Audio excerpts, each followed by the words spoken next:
안녕하세요. 제 풀에 지쳐 이혼을 하게 된 사연 하나 들려드리고자 글을 쓰게 되었습니다. 저는 불과 3개월 전에 이혼을 하게 되었고, 아직 아이는 없는 30대 여성입니다. 제가 남편과 잘 살아보려고 나름 여러 번 참아주다가 이 불행이 유턴 없는 일방통행이라는 걸 뒤늦게 알고서 급하게 브레이크를 밟았어요. 지옥의 구렁텅이에 빠질 뻔한 제 인생을 아슬아슬하게 건진 거죠. 누구나 그렇겠지만 저 정말로 결혼해서 잘 살고 싶었습니다. 재작년 통계청에서 이혼하는 부부를 수치로 계산했는데 4상 중에 240상이 이혼을 한다는 결과가 기사로 나왔더라고요. 결혼해서 잘 사는 것이 어려운 일이라는 걸 알지만 노력해서 제 결혼만큼은 실패하고 싶지 않았습니다. 그런데 결국 이 꼴이 나버렸네요. 잘 살고 있는 부부들을 보면 무척 경이롭고 노부부가 되어서도 서로 존중하며 손잡고 다니는 분들을 보면 이젠 존경심을 느낍니다. 사연을 쓰기 위해서 다른 사연자들의 글을 읽어봤는데 이혼 부부가 굉장히 많더라고요. 다른 곳보다 유독 이 커뮤니티에 이혼 사연이 많은 것 같아서 저도 대한민국 이혼녀로서 제 경험 좀 시원하게 얘기해보고자 합니다. 저는 건강관리식품 제조회사에서 일을 하고 있는 사람입니다. 평소 주변에서도 똑 부러지고 알뜰하다는 말을 많이 듣는 편이었던 저는 동료 직원들 중에서 가장 신임을 높게 사는 직원 중 한 명이었을 정도로 각별한 애정을 받았는데요. 특히나 비즈니스에 필요한 금전적 부분을 자꾸 저한테 맡겼다는 겁니다. 물론 저는 회계 쪽 분야가 아닙니다. 저도 회계는 어려워요. 돈을 잘 만지는 편이긴 하지만 그건 그냥 꼼꼼한 성격 덕입니다. 그런데 회사 다닌 지 한 2년 되니까 동료끼리 서로 어떤 사람인지 어느 정도 알게 되잖아요. 그때부터 제가 급여를 더 받고 회계 업무 보조까지 맡게 되었지 뭡니까. 딱히 번거로운 일은 아니었기에 저도 흔쾌히 한다고 했지만 제가 이렇게 칭송받을 만큼은 아닌데 싶어 민망하더라고요. 저는 제 스스로가 야무지다고 생각한 적이 한 번도 없습니다. 다른 건 잘 모르겠고 유독 돈 관리에서만 조금 더 철저했을 뿐이에요. 제가 20살 되자마자 적금 통장을 만들었다고 하면 다들 놀라더라고요.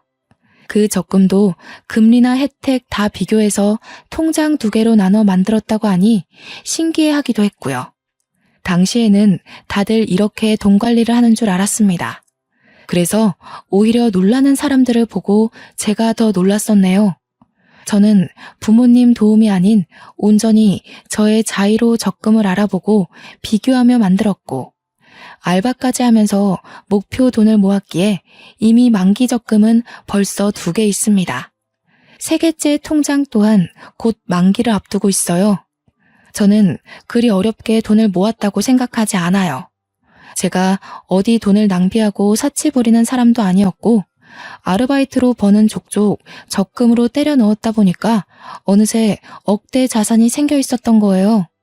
당연히 주식 같은 모험은 절대 안 하고 안전하게 저축만 하는 타입이라 티끌 모아 태산을 만든 장본인이라고 말씀을 드릴 수 있겠네요.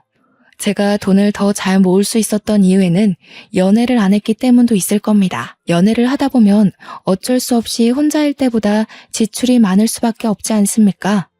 당시 저는 돈 모으는 재미에 푹 빠져 있었기 때문에 남자를 사귀는 것 자체가 목표에 방해가 된다고 생각했던 사람이에요. 결혼 전까지는 계속 과하게 적금을 넣으며 생활했지만 30대가 되고 나서부턴 20대 때와는 좀 다르게 효율적으로 관리하면서 돈을 사용하기도 했습니다. 비교적 젊은 나이에 수억을 가지는 것이 보통 일 아니라는 건 직장인 되고 나서부터였는데요.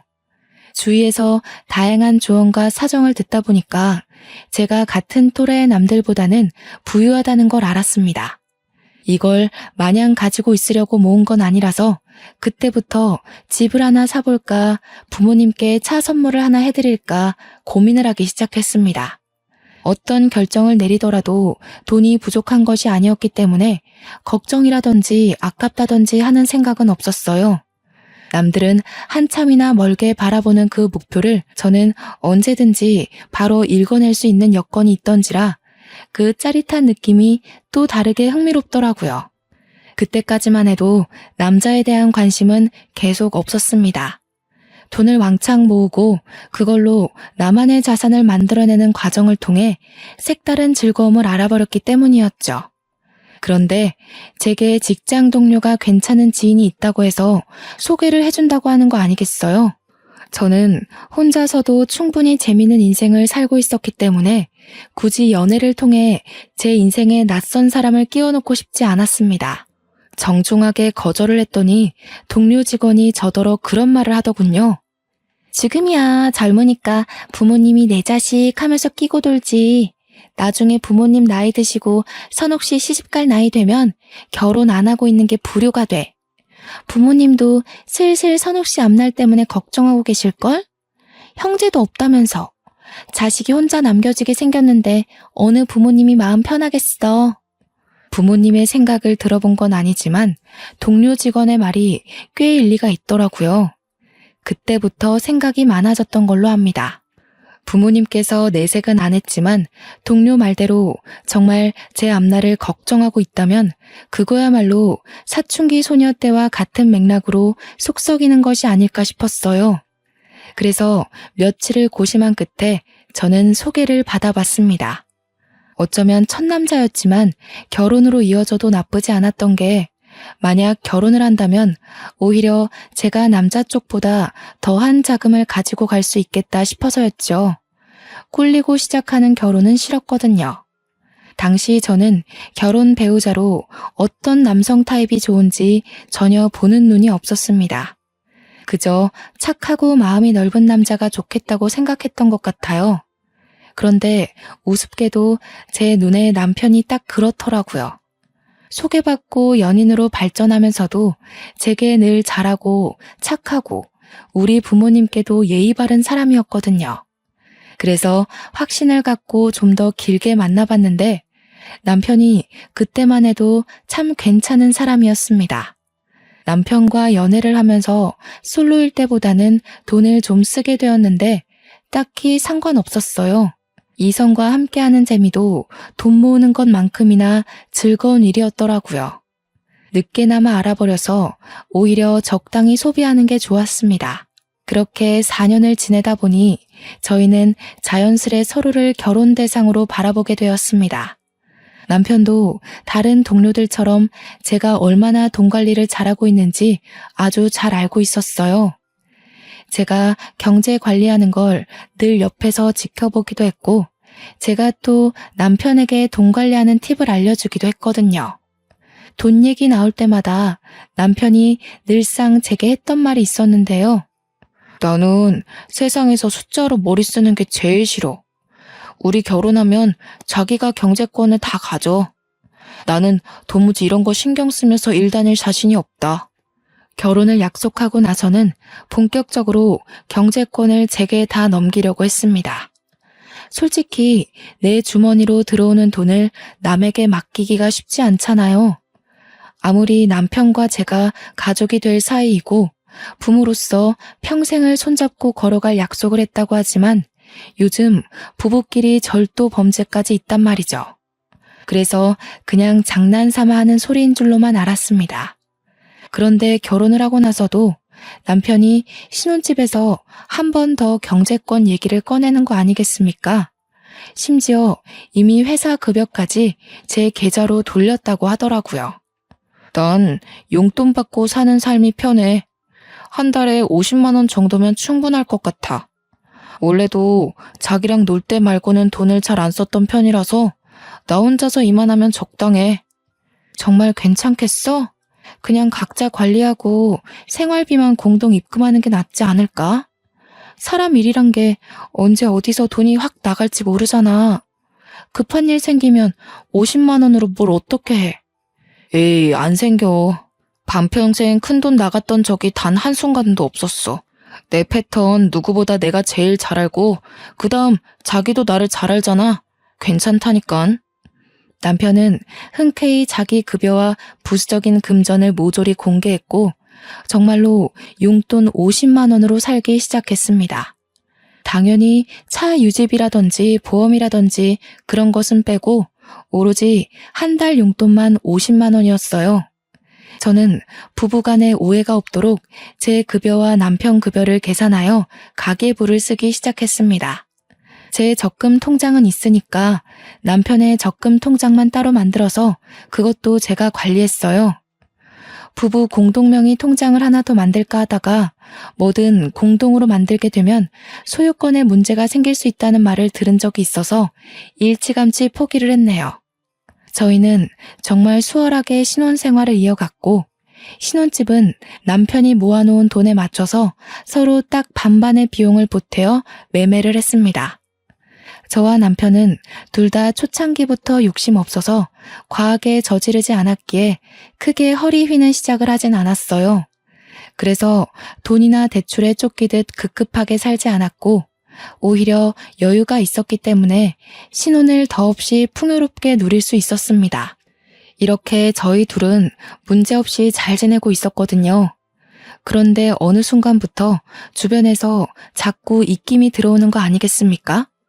저를 향한 조언이 아닌 바로 남편에게 하는 충고들이었습니다. 한날 남편이 남편 회사에서 일하는 동료 사원들을 데리고 집에 온 적이 있었는데요. 결혼 전에도 몇 번 만나서 안면을 텄기 때문에 어색한 사이는 아니었습니다. 다 같이 술 한잔을 하던 상황이었는데 어느 정도 술이 되니까 사람들이 돈 얘기에 비밀이 없어지는 겁니다. 술 마시기 전에는 분명 요즘은 부부 사이에서 여자가 경제권을 많이 관리하고 남자는 용돈 받는 식으로 대부분 그렇게 살더라면서 저희 부부의 경제관념에 찬사를 보냈거든요. 그런데 술이 들어가니까 사람들이 돌변하기 시작하는 거 아니겠어요? 에이, 재수씨.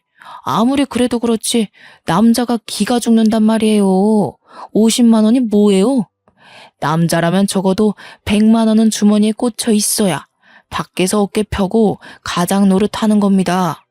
이 녀석도 재수씨한테 혼날까봐 말 못한 거지 절대 50만 원으로 만족할 녀석이 아니에요. 술 취해서 깔깔 웃는 동료 직원의 말에 저는 고민을 했습니다. 기분이 나빴던 게 아니에요. 제가 남자에 대해 잘 모르니까 정말 남자의 경우 용돈이 적으면 기가 죽을 수도 있겠구나 싶더라고요. 남편이 정말 저한테 밉보일까봐 용돈 50으로 한 달 살이 충분하다고 거짓말을 한 거라면 제가 더 미안해지는 상황이었습니다. 그동안 말도 못하고 밖에서 적은 돈으로 쩔쩔맸을 거 아닙니까? 괜히 남편 눈치가 보여서 쳐다봤는데 정작 남편은 동료 직원들에게 고개를 내저으며 반대 의견을 피력했습니다. 니들이 뭘 한다고 난리야. 나 돈 그렇게 많이 안 써. 우리 와이프가 해주는 대로 맡기고 용돈 받는 게 훨씬 편하다고. 녀석 아직 신혼이라고 재수씨 편 들어주는 거 봐라. 그 마음 1년밖에 못 간다의 한 표. 부부 생활 익숙해지면 제일 먼저 걸리는 게 바로 돈이거든요. 내가 돈 관리했으면 신혼 1년도 못 보내고 파산났어. 와이프가 똑부러지게 맡아주니까 생활 요건이 너무 여유롭잖아. 니들이야말로 이러니까 매일 와이프한테 한 소리 듣는 거야. 돈 좀 작작 써라. 너 그러다가 재수씨한테 뒤통수 맞으면 어쩌려고. 혹시 알아? 재수씨가 초반에 신뢰를 엄청 줘놓고서 몰래 1, 2만 원씩 빼가고 있을지. 동료 직원들은 마치 제가 남편의 돈을 몰수해서 몰래 빼돌리고 있는 사람처럼 나쁘게 표현했습니다. 그것도 농담이라고 계속 깔깔대는데 듣다 보니 은근히 기분이 상하더라고요.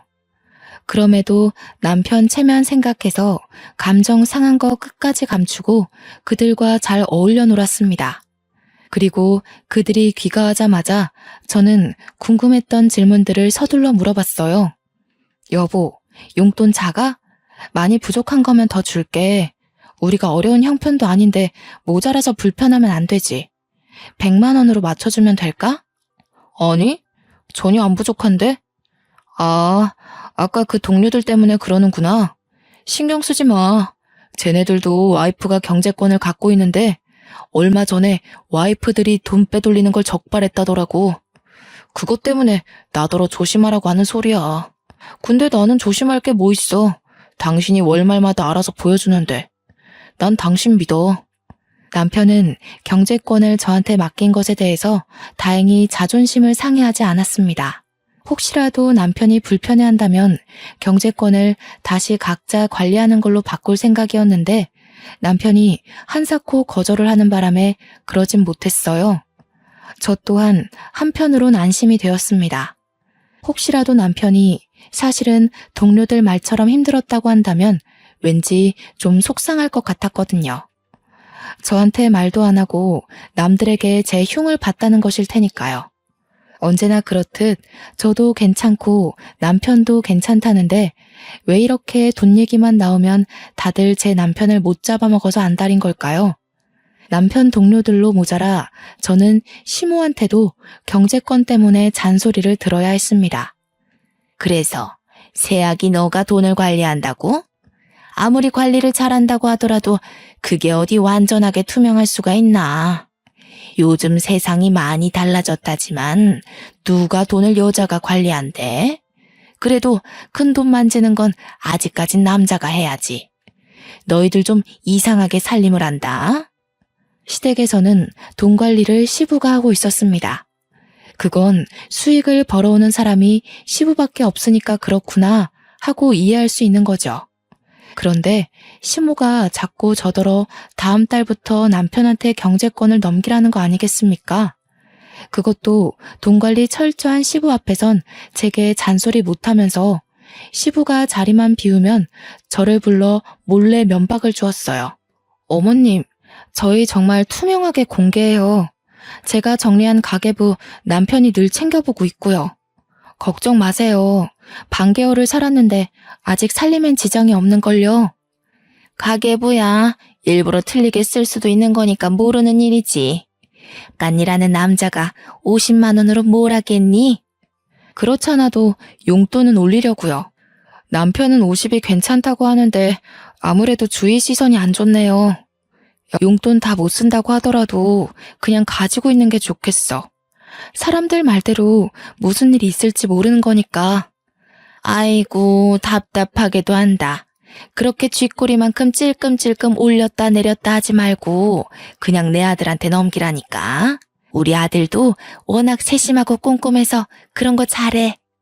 그날따라 시모가 너무 강력하게 주장하는 바람에 제가 이대로 계속 받아쳤다간 말씨름만 하게 될 것 같더라고요.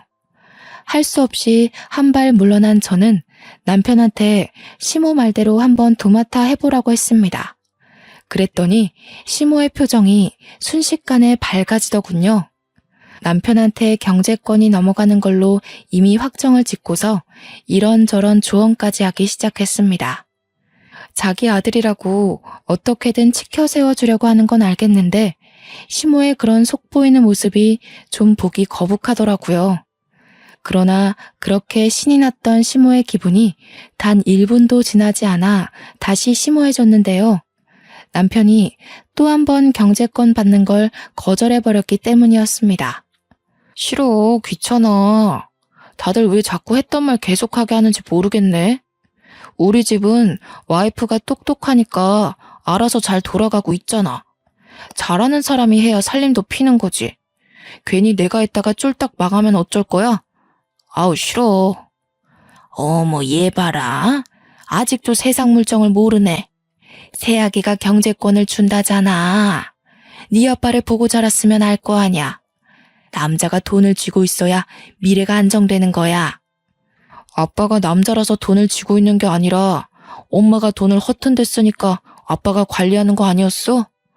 저번에 아빠가 그렇게 말하는 거 들었는데. 저는 그 자리에서 남편의 눈치 없는 발언 때문에 웃음을 참느라 애를 썼어요. 시모가 평소 웬만한 고집이 아닌데 자기 아들은 잘 못 이기더라고요. 아마 남편이 눈치 없이 직설적인 멘트를 잘 날리는 사람이라서 그렇지 않나 싶습니다. 하도 주위에서 뭐라 그러니까 저도 정말 남편한테 경제권을 맡겨볼까 했었거든요. 그런데 당사자가 저리 싫다고 발악하니 어떡합니까? 제가 어디 한두 번 물어봤겠어요? 이미 수십 번을 물었지만 남편 대답은 늘 거절로 한결같았는걸요. 그렇다고 포기할 시모가 아니더라고요. 경제권이 넘어갈랑 말랑하고 있으니까 시모도 애가 탔나 봅니다. 결국 시모한테 등짝을 맞은 뒤에야 남편은 경제권을 넘겨받는 것에 수긍했어요. 저야 뭐 괜찮았습니다. 어차피 저희는 부부이고 저희 집에 들어오는 돈이 어떻게 돌아가는지 이미 파악했잖아요. 남편한테 넘겨주더라도 어느 정도 제가 모르는 부분은 없겠다 싶었거든요. 저는 주말에 하루 날 잡아서 남편한테 경제권을 인수인계를 해주었습니다. 나름 쉽고 간단하게 이것저것 설명을 해줬는데 남편이 금세 골머리 아파하더라고요. 마치 이제 셈을 배우기 시작한 초등학생이 수업 시간에 엎드려버리는 모양새와 같았습니다. 나 도저히 안 되겠어. 당신 내가 얼마나 숫자 싫어하는지 알지? 누누이 말해줬었잖아. 그거 진짜 괜히 하는 소리 아니야. 나 학창시절에도 수학을 제일 못했어. 제가 봐도 남편이 너무 버거워하는 것 같았어요. 그럼에도 불구하고 저는 남편이 미치려고 하는 걸 잘 어르고 달래서 웬만하면 넘겨주려고 했습니다. 어머님이 당신 이런 거 소질 있다고 그랬잖아. 수학이랑 동계산은 좀 다른 개념이야. 성급하게 생각하지 말고 차차 이해해보자. 내가 다시 설명해줄게. 아, 진짜 못해. 엄마가 괜히 당신이 내 돈까지 들고 있으니까 심술 부리는 거야. 우리 엄마 돈 욕심 많은 것 때문에 아빠가 관리하는 이유도 있단 말이야. 아마 내가 경제권 들게 되면 엄마가 간섭할걸? 난 엄마 게임에 안 넘어갈 자신이 없어. 절대 못해. 시모가 남편을 두고 세심하고 꼼꼼하다고 표현을 했지만 사실 저는 남편이랑 연애하면서 딱히 남편이 돈을 효율적으로 관리한다는 느낌을 못 받았습니다. 제가 연애 때 돈 관리 팁을 많이 가르쳐줬다고 했잖아요. 가볍게 알려줬던 그 소소한 팁들도 남편은 별로 습득하질 못했어요. 그래서 이렇게 괴로워하는 것도 충분히 이해가 되었죠. 할 수 없이 제가 다시 경제권을 도맡게 되었는데요. 시모에게 이 사실을 말씀드린다면 제가 경제권을 넘기기 싫어서 남편을 기죽였다고 생각할 텐데 이건 이것대로 또 걱정이었습니다. 남편이 시댁에 알아서 잘 설명하겠다고 했는데도 그렇게 썩 위로는 안 되더군요. 남편이 말한다고 시모 성격에 바로 굽신거릴 게 아니란 걸 아니까요. 저희 부부는 잠깐의 휘몰아쳤던 돌풍을 지나고 다시 고요한 일상을 보내고 있었습니다. 그러던 어느 날 용돈 100만 원으로 올려주겠다던 제 제안을 항상 거절해왔던 남편이 홀라당 돈을 다 써버린 적이 있었는데요. 바로 교통사고가 났기 때문이었습니다. 얼마나 급했는지 남편이 제 근무 시간에 전화를 해서는 돈 좀 붙여줄 수 있겠냐고 해서 급하게 보낸 뒤에 사정을 물었던 기억이 있어요.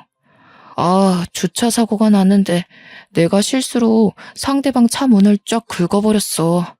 하필 돈 좀 나가는 차를 건드리는 바람에 있는 돈으론 택도 없더라고. 뭐? 다친 곳은 없어?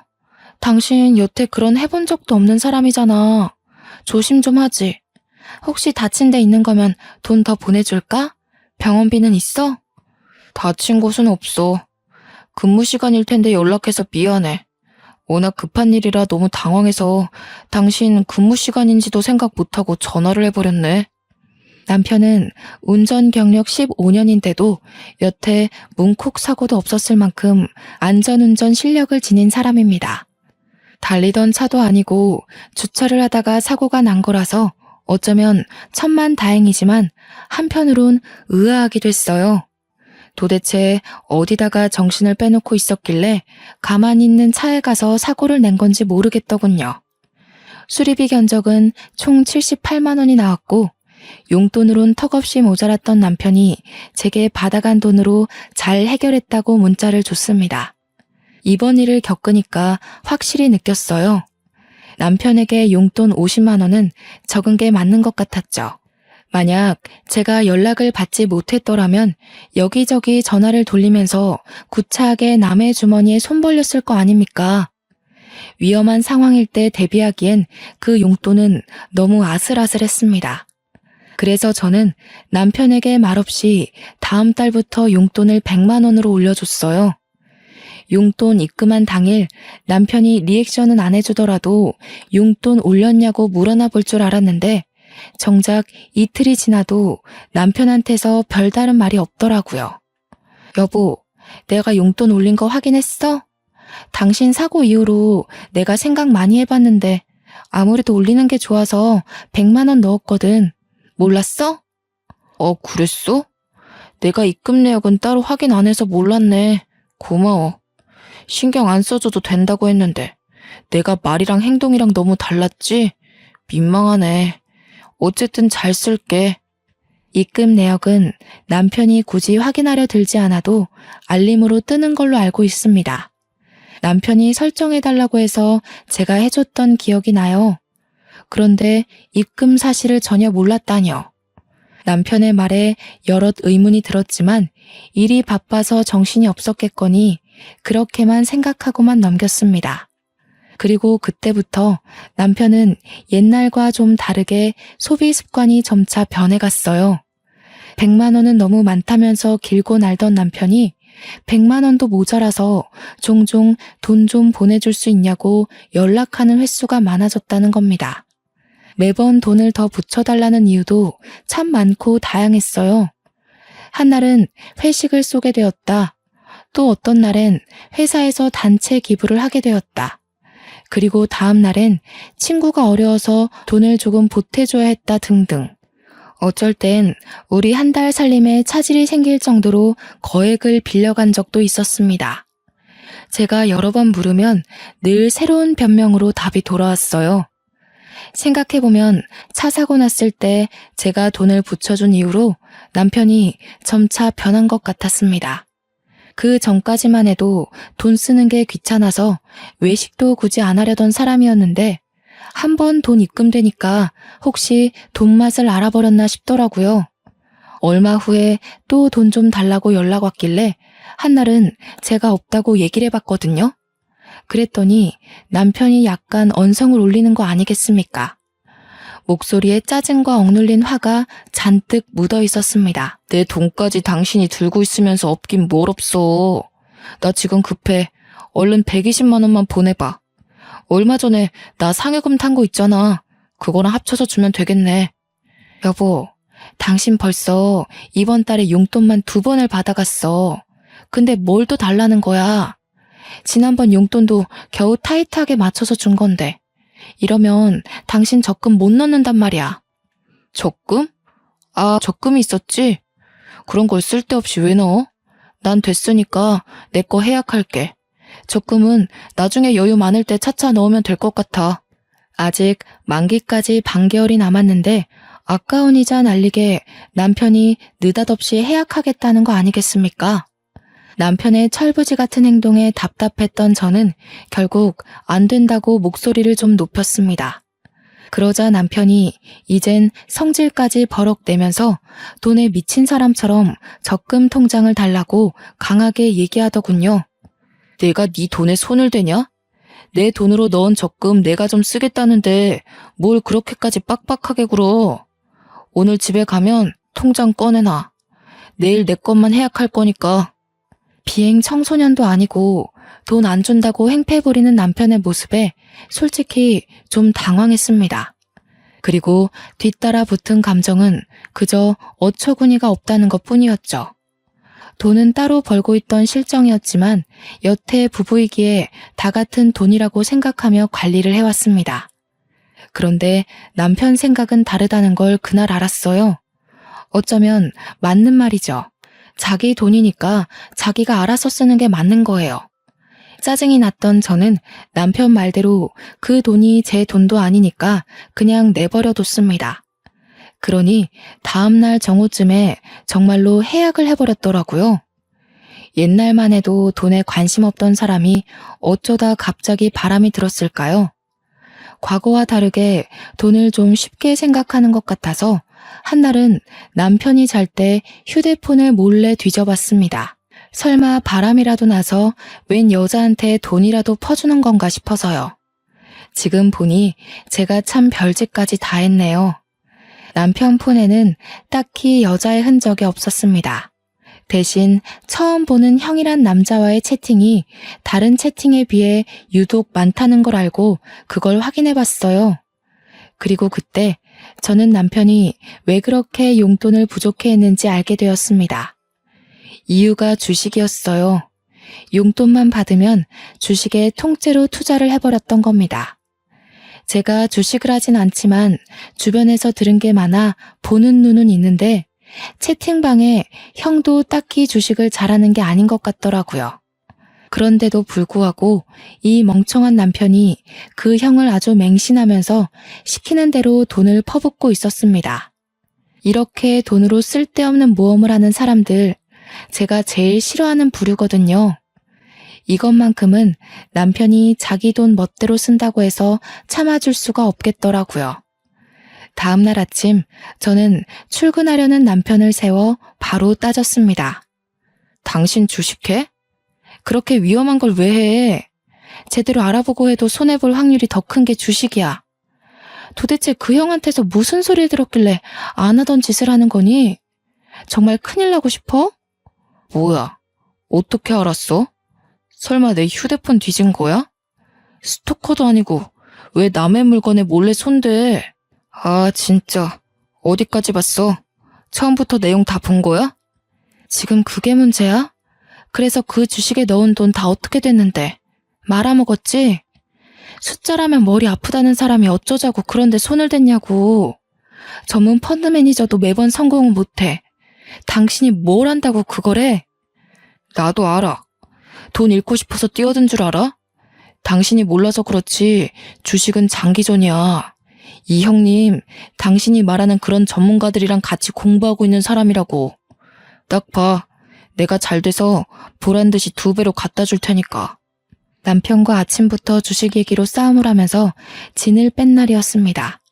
알고 보니 남편은 주식에 돈 퍼붓는 걸로 그 형님한테 용돈까지 조금씩 주고 있었더라고요. 무슨 수급이라나 뭐라나 말 같지도 않은 소리를 하면서 제대로 호구가 잡혀있는 남편을 보니 결혼하고 처음으로 속이 터졌습니다. 이 호구 같은 남편도 결국 제 남편이라고 그냥 내버려 둘 수가 없어서 저는 바로 용돈을 50만 원으로 낮춰버렸어요. 그랬더니 어떻게 됐는지 아십니까? 저 그 사람한테 이혼 요구 당했습니다. 뭐라고? 지금 이혼하자고 했어? 고작 그 주식 때문에 그것에 미쳐서 나더러 이혼을 하자고 해? 당신 정말 왜 이래? 왜 이렇게 안 하던 짓을 해서 사람 피를 말려? 경제권 가진 여자들이 그렇게 남편을 무시한다던데 당신도 변했나 보네. 내가 돈 갖다 바쳐주니까 당신이 날 마음대로 조종해도 된다고 봤어? 그래도 당신은 딴 여자랑 다를 줄 알았는데 결국 권력 잡으려고 했던 거 맞네. 뭐라고? 그런 식으로밖에 말 못해? 내가 정말 그랬을 거라고 생각하는 거야? 내가 고집해서 경제권 뺏어왔니?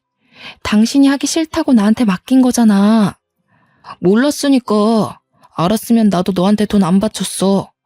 주변에서 한 소리씩 할 때는 다 이유가 있는 건데 그동안 내가 콩깍지가 단단히 씌었던 거야. 당신이 이렇게 변할 줄은 몰랐어. 용돈을 줄였다고 저더러 변했다며 구두쇠 취급하는 남편 때문에 어이가 없었습니다. 다른 사람이 되어 있는 남편을 보면서 할 말을 잃어버렸죠. 주식이 뭐라고 그저 혈안이 되어 인정사정 없이 이혼까지 요구하니 변한 건 제가 아니라 남편인 듯 싶네요. 그래도 저는 이걸로 이혼까지 하는 건 아니라고 생각했습니다. 참 우둔한 생각이었죠. 부부관계를 지키기 위해 결국 제가 결정한 방법은 경제권을 돌려주는 거였습니다. 각자 돈 각자가 관리하는 걸로 하고 남편한테 네 돈 가져가라며 통장을 패대기 쳐버렸어요. 남편은 오히려 살판이 났더군요.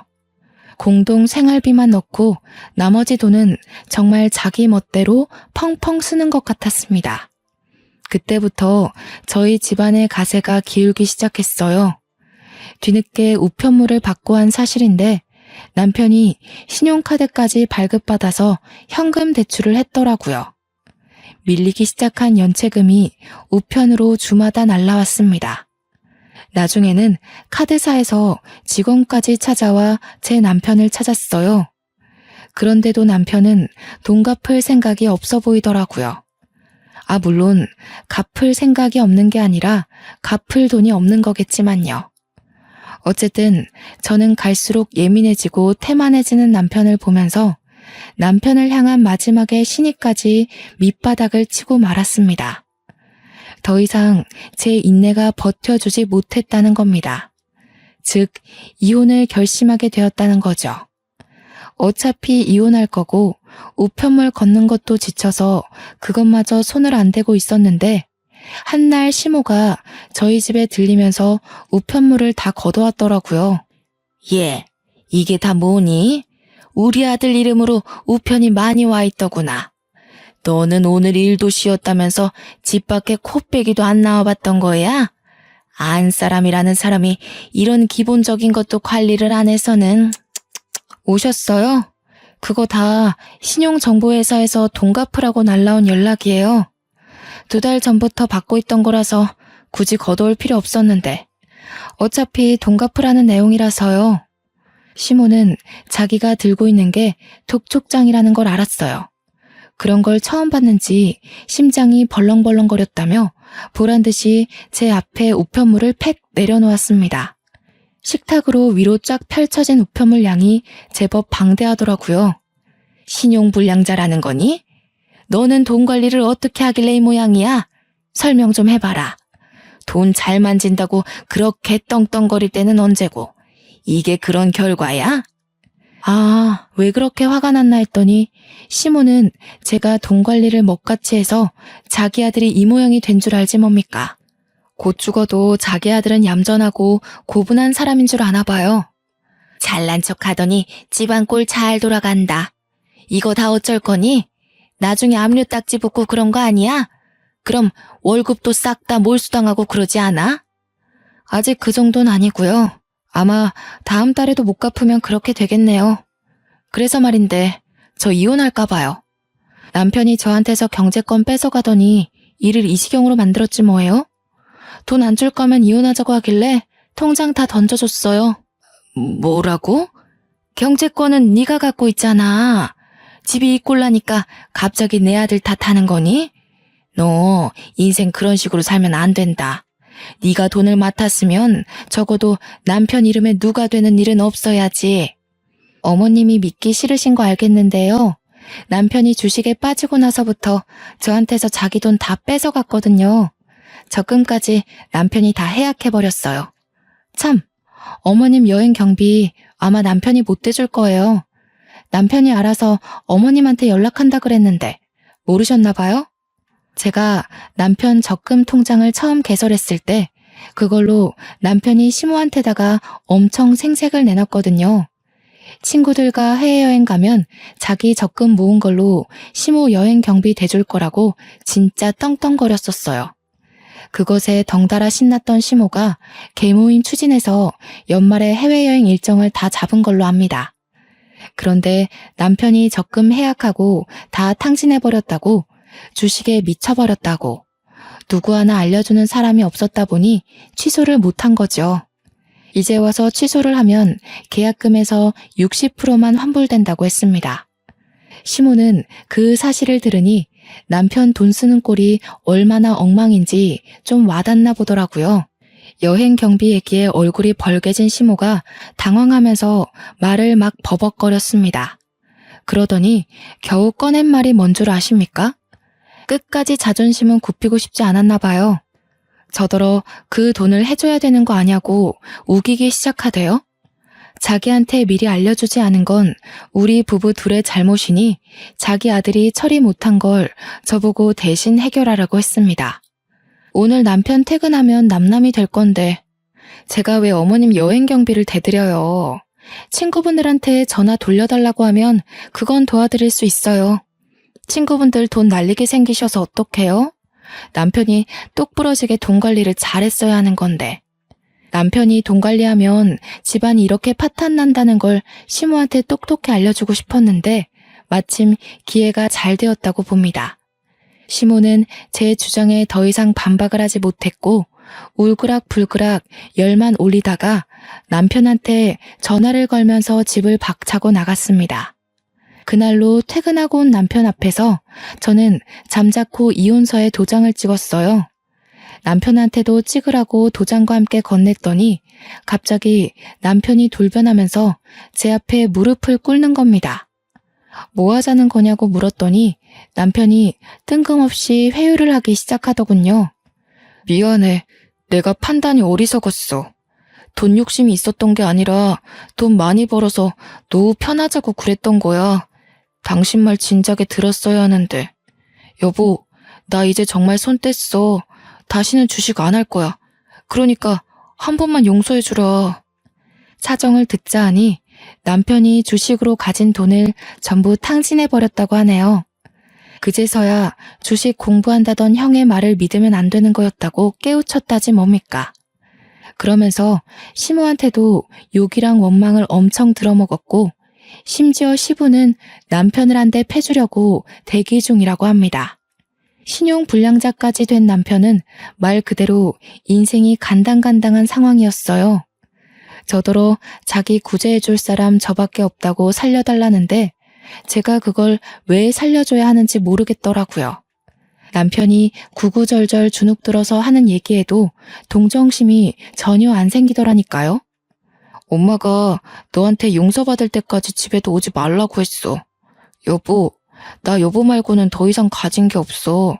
그러니까 딱 한 번만 봐주면 안 될까? 절대 2번 실수하는 일은 없게 할게. 내가 원래 어떤 사람인지 당신이 잘 알잖아.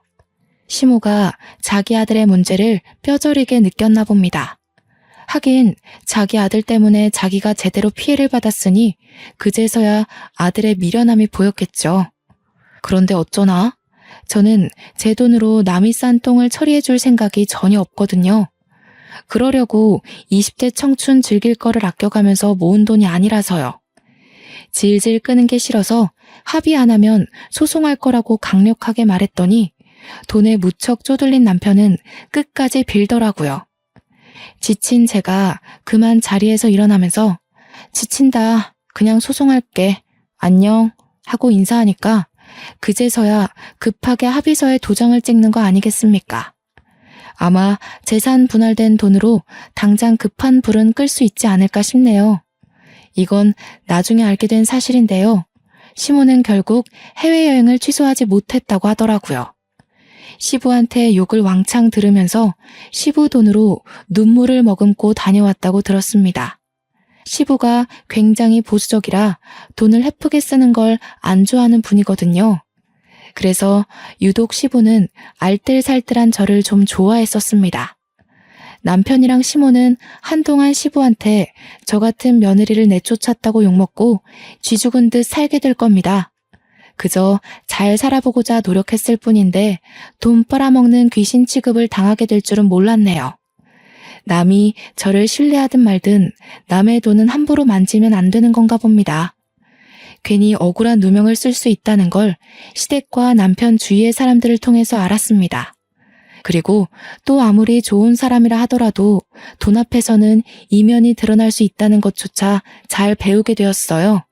아니지. 애초에 제 남편이 좋은 사람이 아니었는데 제가 그걸 못 알아봤던 거겠죠.